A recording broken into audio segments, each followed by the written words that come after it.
Préparation à la fête de Shavuot. Déjà par le conte du Homer, Sfirat HaOmer, mais aussi par le détail du calendrier. Depuis que les Juifs sont arrivés au pied du mont Sinaï jusqu'au don de la Torah, tel qu'il est stipulé dans le Shulchan Aruch, Admor HaZaken, jour après jour.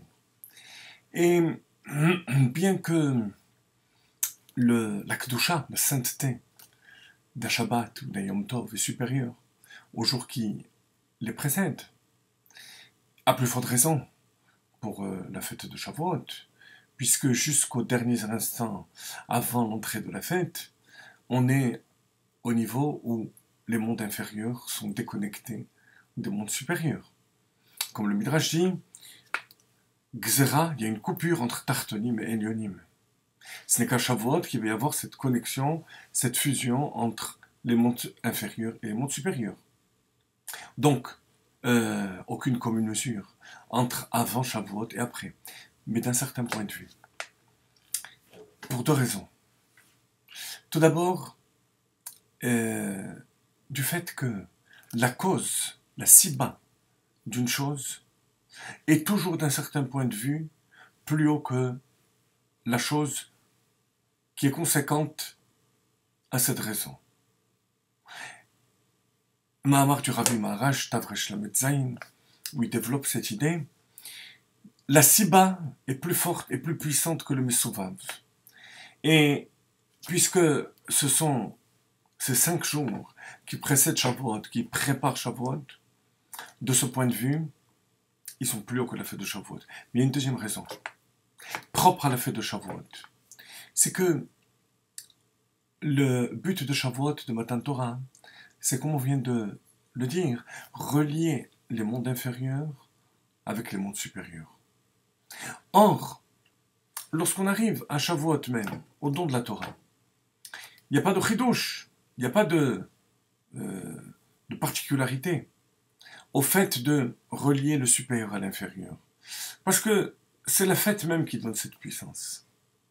Par contre, lorsqu'on se prépare à Shavuot, et on est dans des jours de semaine, des jours chol, profanes, qui n'ont pas été institués comme étant des fêtes, et qu'on s'arrête en pleine semaine, donc ce mardi, ce lundi soir, ce mercredi, ce jeudi, pour se préparer à la fête de Shavuot, se préparer à recevoir la Torah, besimcha ou bepnimiut, avec joie et intériorité, eh bien, la connexion entre le bas et le haut est beaucoup plus extrême.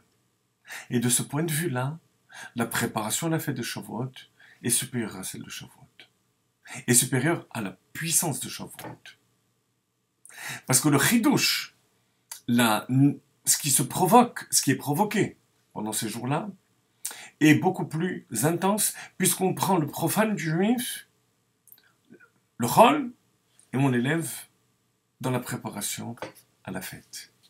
Alors ça commence par, dès lundi soir, Vaïchan Sham Israël Negedar, l'unité absolue du peuple juif. Et de ce point de vue, on rejoint la paracha de Bamidbar, puisqu'on compte le peuple juif dans cette paracha, et compter, c'est considérer que chacun n'est ni plus ni moins qu'une unité. Ensuite, on arrive au deuxième jour, c'est-à-dire donc mardi soir, mercredi, où on va être élu par Akadosh Baruch Hu. Vihitem li segula mikol ha'ami. Ensuite, le troisième jour, mitzvah ha'akbala. C'est la mitzvah qui va délimiter, qui constitue, qui représente cette canalisation de nos forces vers le don de la Torah. Ça s'appelle Gimel Yemei Hakbala.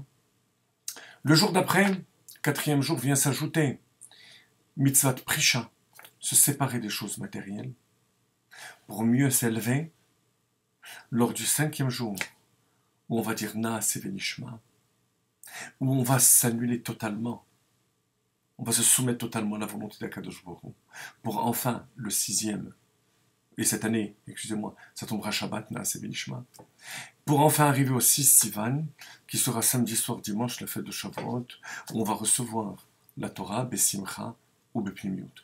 Profitons donc de ces jours de préparation pour que notre profane ne fasse plus qu'un avec la Kedusha de la Torah.